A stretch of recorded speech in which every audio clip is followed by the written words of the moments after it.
కోట్లాది కుటుంబాల్ని నోటికొచ్చిన హామీ ఇచ్చి నోటికొచ్చిన వాగ్దానం చేసి మొత్తంగా 420 హామీలు 6 గ్యారంటీలు 100 రోజులు అని డైలాగులు కొట్టి ఆఖరికి గ్యారంటీ కార్డులు ఇచ్చి అఫిడవిట్లు రాసి బాండ్ పేపర్ మీద రాసి మోసం చేసి గద్దెనెక్కి 18 నెలల తర్వాత కూడా ఒక్కటంటే ఒక్క హామీ నిలబెట్టుకోగా మీదికెళ్ళి తెల్లారి లేస్తే రంకెలు, తెల్లారి లేస్తే అరుపులు, గావు కేకలు, బూతులు, ఇది తప్ప 18 నెలలుగా చేసిందేమీ లేదు.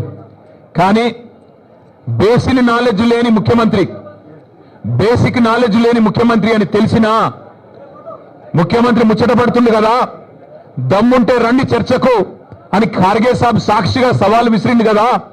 కేసీఆర్ వస్తాడా, కేటీఆర్ వస్తాడా, ఎవరు వస్తారో రండి అని తొడగొట్టిండు కదా. వస్తాడేమో అనుకొని ఇక బేసిక్ నాలెడ్జ్ లేదు కాబట్టి ఓ 72 గంటల టైం తీసుకో, ప్రిపేర్ అయ్యి రా, నువ్వు ఎక్కడికి రమ్మంటే అక్కడికి వస్తాం.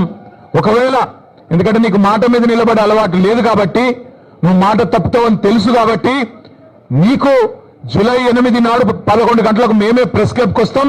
ప్రెస్ మిత్రుల సాక్షిగా ఒక న్యూట్రల్ వెన్యూ మీద రాష్ట్రంలో మీడియా సాక్షిగా, రాష్ట్ర ప్రజల సాక్షిగా ఎవరేం చేసిండ్రో రాష్ట్ర రైతాంగానికి, రాష్ట్రంలోని యువతకు 10 ఏళ్ల కేసీఆర్ ప్రభుత్వం ఏం చేసిందో, 18 నెలల నీ ప్రభుత్వం ఏం చేసిందో తేల్చుకుందాం రమ్మని ముఖ్యమంత్రి గారు సవాల్ విసిరితే స్వీకరించి నేను వస్తా అని చెప్పిన.